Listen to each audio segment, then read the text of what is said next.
नमस्कार, साइकोलॉजी की सीरीज़ में आपका स्वागत है। तो हम ये चैप्टर 3 कवर कर रहे हैं यहाँ पे। तो इसका जो टॉपिक अगला रहेगा, हमने पार्ट 1 में देखा है इससे पहले, तो ये पार्ट 2 रहेगा, आनुवंशिकी और व्यवहार। तो यहाँ हम देखेंगे जेनेटिक्स एंड बिहेवियर। हम अपने माता पिता से कई शारीरिक और मनोवैज्ञानिक लक्षण विरासत में पाते हैं, ठीक है, जिसमें से कि रहते हैं, सबसे पहले हमारे क्रोमोसोम्स रहते हैं। मानव शरीर की प्रत्येक कोशिका में 20 जो हमारे 23 जोड़ा है गुणसूत्र रहते हैं। कितने क्रोमोसोम रहते हैं? 23 जोड़े क्रोमोसोम टोटल रहते हैं 46, ठीक है, जोड़े में एक दो रहेंगे। तो जो प्रजनन कोशिकाओं है, जिसको शुक्राणु और अंडाणु, ठीक है, हाँ, एस्ट्रोजन एंड जो शुक्राणु और अंडाणु रहेंगे हमारे, वो केवल 23 एकल गुणसूत्र होते हैं, ठीक है, 23 एकल गुणसूत्र होते हैं।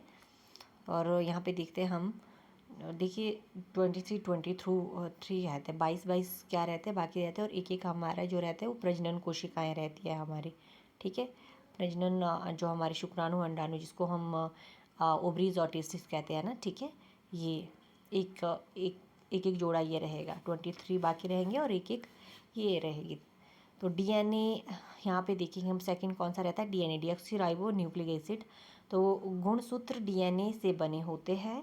जो हमारे गुणसूत्र है, जो हमारे क्रोमोसोम है, जिसको हम क्रोमोसोम कहते हैं, ये हमारे डीऑक्सीराइबो न्यूक्लिक एसिड से बने होते हैं, जो अनुवांशिक कोड, जेनेटिक कोड को संचित करते हैं। जेनेटिक कोड रहता है, जैसे हमारे जीन्स रहेंगे, वो हमारी अगली पीढ़ी में जाएंगे, फिर उससे अगली पीढ़ी में जाएंगे, सेम उसको बोलते हैं, ठीक है, जेनेटिक कोड। तो जीन जो रहते हैं, ठीक है, यहाँ पे जीन क्या रहते हैं या देखेंगे हम।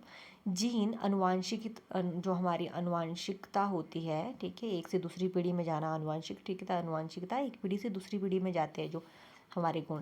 तो जीन अनुवांशिकता की वास्तविक इकाई है, ठीक है, किसके थ्रू? वो जीन कहते हैं हम। ये डीएनए के छोटे खंड होते हैं। डीएनए से क्या बोला हमने, अनुवांशिक जो डीएनए है हमारा, ठीक है, उनसे क्रोमोसोम बनते हैं। तो जो हमारे जीन है, ये डीएनए के छोटे खंड होते हैं। ये डीएनए के भी छोटे छोटे खंड होते हैं, जो विशिष्ट लक्षणों को तय करते हैं, ठीक है। और जैसे कुछ लक्षण हम में है, जैसे किसी की ब्लू आइज़ है, किसी पेरेंट में माँ की ब्लू आइज़ है, तो आगे उनमें से बच्चों में से एक की ब्लू आइज़ हो जाए, या फिर आगे पोतों की हो जाए, ठीक है। तो ये सब कुछ कौन है, जीन जो है वो ये निर्धारित करता है, कौन से, ठीक है, जो विशिष्ट लक्षण है, जो डीएनए के छोटे छोटे खंड होते हैं, जीन, वो निर्धारित करते हैं कि अगला जो लक्षण है कौन सा जाएगा। वो जीन पे डिपेंड करता है, जो जीन आगे एक्टिव होगा, ठीक है। तो अगला है हमारा समलक्षणी, जो है फिनोटाइप बनाम जीन रूपी। फिनोटाइप और जीनोटाइप क्या होते हैं? जीन रूपी जो है जीनोटाइप, किसी व्यक्ति की वास्तविक अनुवांशिक संरचना जो दिखाई नहीं देती है, जैसे किसी बीमारी के जीन में होना, ठीक है, कुछ एक बीमारियां जो है वो हमें दिखाई नहीं देती है, वो अगली पीढ़ी में भी सेम वैसे जाएगी, ठीक है। उसमें देखिए कई बार हमारा जो रहता है, कईयों का डिप्रेशन और एंजाइटी में अगर पेरेंट्स में रहेगा तो वो आगे भी जाएगा, अगली पीढ़ी में भी कई बार जाता है, लेकिन वो दिखता नहीं है ना, ठीक है। तो समलक्ष्मी जो है, फिनोटाइप जिसको बोलते हैं समलक्षणी, व्यक्ति के वे अनुवांशिक लक्षण जो व्यवहारिक या शारीरिक रूप से बाहर दिखाई देते हैं, जैसे आंखों का रंग, हमारी ऊंचाई, बुद्धिमत्ता का स्तर, ये सब कुछ जब दिखाई देने लगे, क्या ये अपने पापा की तरह है, कहते कि ये अपने पेरेंट की तरह, अपनी माँ पे गया, अपने बाप के, अपने दादू पे, तो ये सब कुछ को क्या आता है, फेनोटाइप होते हैं वो, ठीक है, फिनोटाइप बोलते हैं इसको। तो यहाँ पे हमने ये क्या देखा, जो हमारा जेनेटिक्स है, जेनेटिक्स और बिहेवियर, तो किस तरह से है ये एक दूसरे जुड़ा, ये देख लिया है हमने। फिर अगला है हमारा व्यवहार के सामाजिक सांस्कृतिक आधार, जो हमारा सोशियो कल्चर है, socio culture basis of behaviour. तो बिहेवियर का जो हमारा बिहेवियर है, वो हमारे सामाजिक और हमारा जो सांस्कृतिक आधार है उस पर कैसे निर्भर है, यहाँ पे देखते हैं। मानव केवल एक जैविक प्राणी नहीं है, बल्कि वह समाज में रहता है। संस्कृति हमारे व्यवहार, सोचने के तरीके और मूल्यों को गहराई से प्रभावित करती है, जैसे कि हम अभी तक भी पढ़ते आए हैं। तो हमारा कल्चर कैसे प्रभावित करता है, सबसे पहले यहाँ रहेगा जो हमारी व्यंग्यात्मक, जो हमारे इमोशन रहते हैं, हमारे व्यवहारात्मक, जो हमारे व्यवहारात्मक और भौतिक उपकरणों का वह संग्रह है जो एक पीढ़ी से दूसरी पीढ़ी को हस्तांतरित होता है, संस्कृति कहलाता है। इसमें विश्वास, किसी चीज़ में हम विश्वास करते हैं, कोई मूल्य, ठीक है, और कोई भाषा, रीति रिवाज और कला शामिल होते हैं।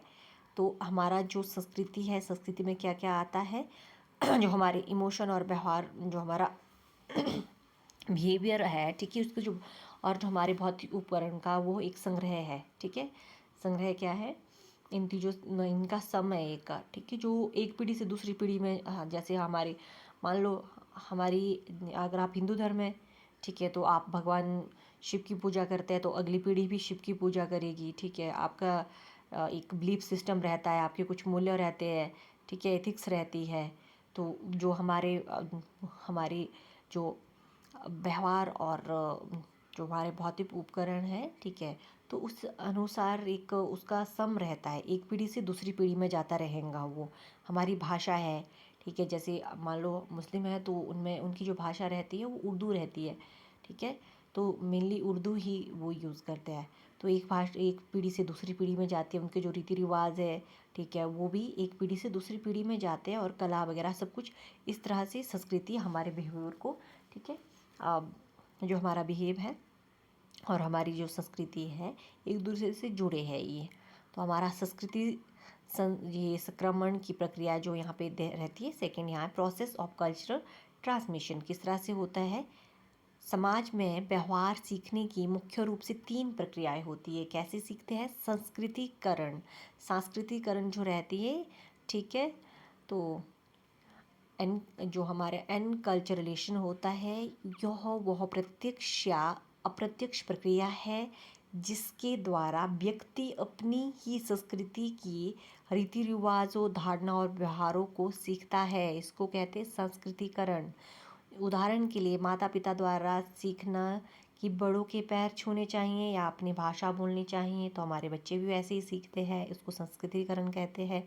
समाजीकरण होता है एक सोशलाइजेशन, यह वो औपचारिक और अनौपचारिक प्रक्रिया है जिसके माध्यम से व्यक्ति समाज का एक उत्पादक और सामाजिक सदस्य बनता है। इसमें व्यक्ति सामाजिक भूमिका जो हमारे सोशल रोल्स है उसको सीखता है, ठीक है, क्या क्या रोल रहता है समाज में, तो वो सारी चीज़ें हम सीखते हैं यहाँ पे।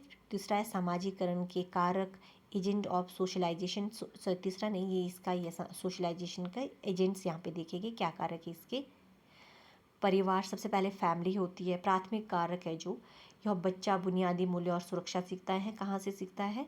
परिवार से सीखता है। सबसे पहले हमारे जो बुनियादी मूल्य होते हैं, एथिक्स होते हैं, जो हमारी सुरक्षा रहती है, ठीक है, ये सारी चीज़ें हम फैमिली में सीखते हैं। फिर जो कि एक सोसाइटी का ही, हमारी समाज का सोशल के ही हिस्सा है। फिर हमारा समवयस्क समूह रहता है, पीर ग्रुप इसको कहते हैं। पीर ग्रुप जो रहता है, पीर ग्रुप में दोस्तों का समूह जहाँ बच्चा से, ठीक है, दोस्तों का समूह रहता है जहाँ बच्चा सहयोग, प्रतिस्पर्धा और स्वतंत्रता सीखता है। वो कहाँ पे? जैसे स्कूल है, स्कूल में हमारा एक पीर ग्रुप रहता है, हम, ठीक है, बच्चों के बीच सीखते हैं। वहाँ पे हमारे साथ के जो बच्चे होते हैं, हमारे दोस्त हैं, हमारी प्रतिस्पर्धा जो हमारे कॉम्पिटिटर्स होते हैं, ठीक है, तो इनसे, और या हम बाहर कहीं स्वतंत्र तरीके से कुछ सीख रहे हैं, उसको पीर ग्रुप कहते हैं। फिर हमारा स्कूल रहेगा, यहाँ औपचारिक शिक्षा, अनुशासन और सामाजिक कौशल सिखाए जाते हैं स्कूल्स में, ठीक है। और हमारा जनसंचार माध्यम रहता है, mass media, TV, internet, social media, जो विचार और व्यवहार के तरीकों को आधुनिक रूप से प्रभावित करते हैं, ठीक है। तो इस तरह से इतने सारे हमारे जो टर्म्स रहते हैं जो हमारे सोशल समाजीकरण के कारक रहते हैं। कौन कौन से? ये परिवार रहता है, समूह रहता है, स्कूल रहते हैं, संचार माध्यम, इन सभी चीज़ों से हम ये सारी जो सोशलाइजेशन है वो सीखते हैं। पर संस्कृतिकरण या सांस्कृतिक परग्रहण, जो ये टर्म्स है यहाँ पे, ये है यहाँ पे जो पर संस्कृतिकरण और सांस्कृतिक परग्रहण रहता है। जब कोई व्यक्ति या समूह किसी दूसरी संस्कृति के संपर्क में आता है और उसके प्रभाव के कारण अपनी मूल संस्कृति या व्यवहार में परिवर्तन करता है तो इसे पर संस्कृतिकरण कहते हैं, ठीक है। तो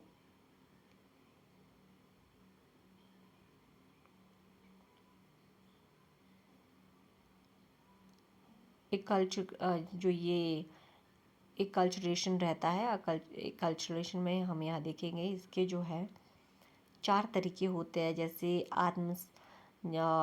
आत्मसत्करण होता है, ठीक है।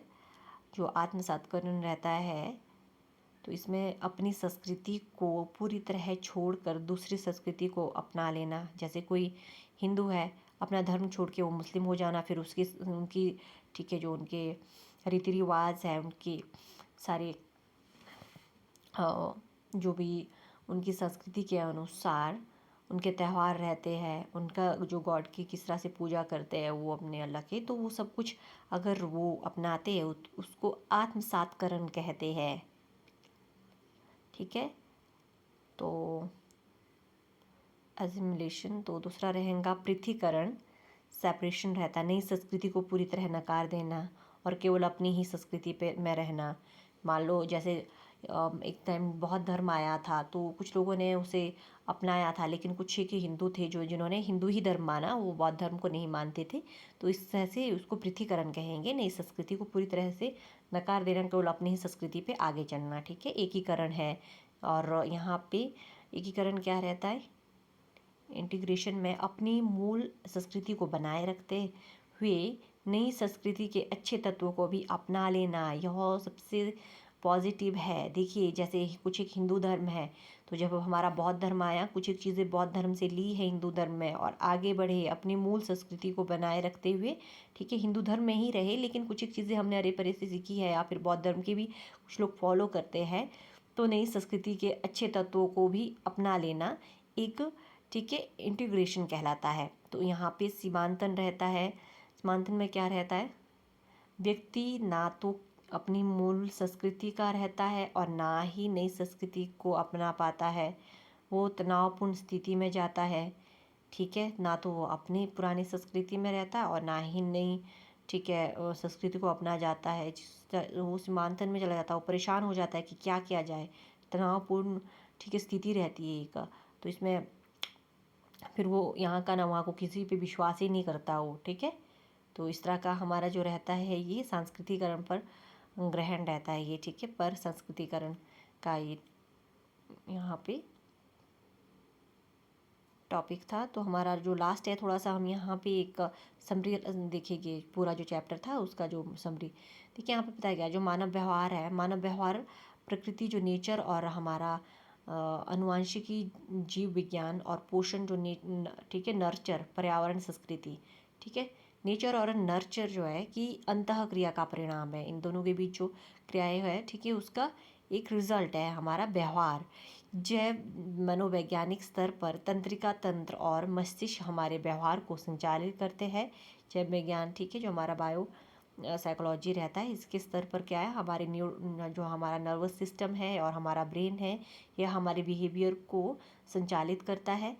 जबकि जो सामाजिक सांस्कृतिक स्तर है, ठीक है, हमारा बायोलॉजिकल, और दूसरा जो हमारा सामाजिक, जो हमारा सोशल कल्चरल जो स्टेज रहता है, यहाँ पर क्या है, समाजीकरण और संस्कृति हमें समाज के अनुरूप व्यवहार करना सिखाती है। जैसा हमारा समाज है, जैसी हमारी सोसाइटी है, उसके अनुसार हमें ये व्यवहार करना सिखाती है। तो इन दोनों चीज़ों से हम व्यवहार करना सीखते हैं। हमारा एक जो हमारा बायोलॉजिकल होता है, ठीक है, जो, और दूसरा जो शारीरिक चीज़ों से जो हमारे को इफ़ेक्ट करता है, हमने ऊपर देखा, जैसे हमारे माइंड या बॉडी से, और जो हमारे हार्मोन्स या फिर हमारे जीन्स वगैरह किस तरह से ये हमें हमारे व्यवहार को, ठीक है, संचालित करते हैं, और दूसरा हमारी संस्कृति किस तरह से संचालित करती है। तो ये दो मेन फैक्टर रहते हैं हमारे बिहेवियर के, ठीक है, पीछे।